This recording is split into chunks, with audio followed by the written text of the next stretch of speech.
अरे शिखा तू कुआडे गलु तो स्कूल टाइम हुई गलानी आज कोन स्कूल जीवुनी। हां मां मु बाहरी सारिछि एई तो परी आसिलानी सांग होई जिबा। मां आज कोन टिफिन देइछो।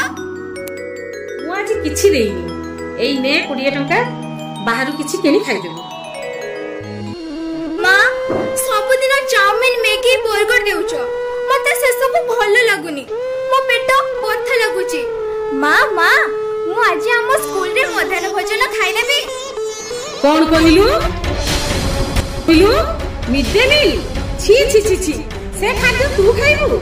हमर कोन किछि अभाव अछि कि से खाद्य मनीष खाए। तोर एते मन काहे से खाद्य खाइबा को मु टिके सुने। माउसी आम स्कूल ले मिड डे मील भल रंधा हुए मु खाए आम सांग माने मध्य खाआंती केवल एई शिखा खाए नाही। शिखा कोन तुम मानक भली गरीब पिला से खाद्य सरकार गरीब पिला मानक पई व्यवस्था करछंती।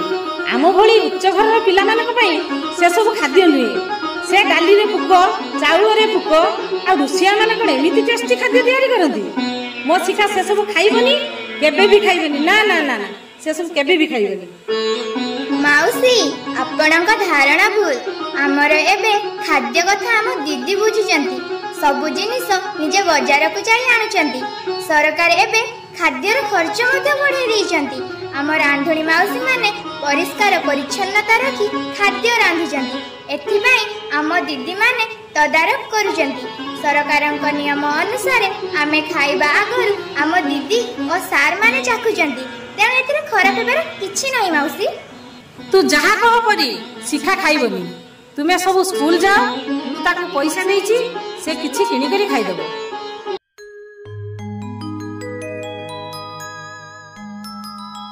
अरे पिला माने तमे सब आसीछो शिखा काई 2 दिन होला से स्कूल आसी नाही कोन हेइची तारो।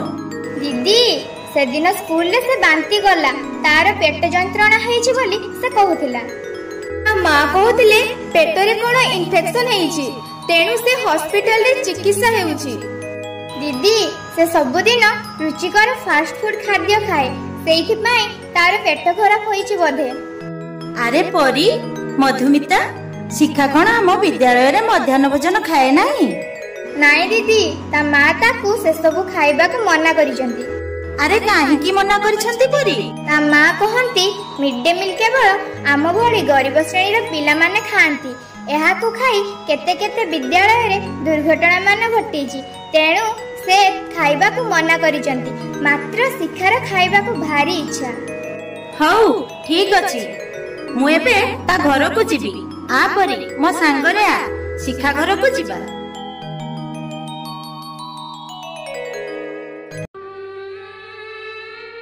मां मां मोर जोरे पेट बथा हेउची मां मो सही पारुनी। मु आ कोन करि परिबि रे डॉक्टर तो औषध देइछंती तू तो खाउछु भलो हेइ जिबु रे मां तू व्यस्त होनी।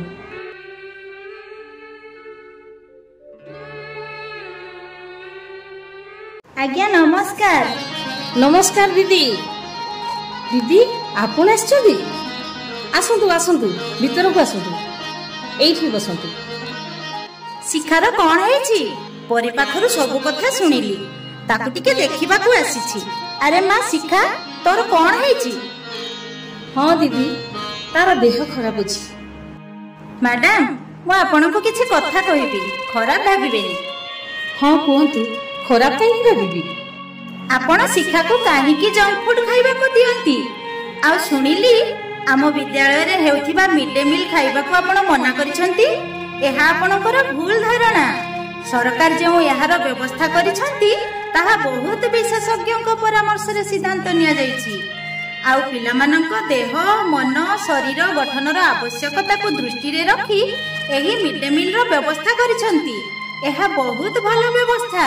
परी मां कहिलु मिड डे मील रो जो तालिका अछि मध्याह्न भोजन रे दिया जाउथिबा भात डाली सोयाबीन और अंडा आम सरकार आम पई व्यवस्था करिछन। सोमवार दिन और गुरुवार दिन डालमा तरकारी, मंगलवार और शुक्रवार दिन सोयाबीन तरकारी, बुधवार और शनिवार दिन अंडा तरकारी आमको दिया जाए। ହେଲେ ମ୍ୟାଡାମ, ଏହା କ'ଣ ଜଙ୍କ ଫୁଡ୍ ଠାରୁ ଅଧିକ ପୁଷ୍ଟିକର ନୁହେଁ କି?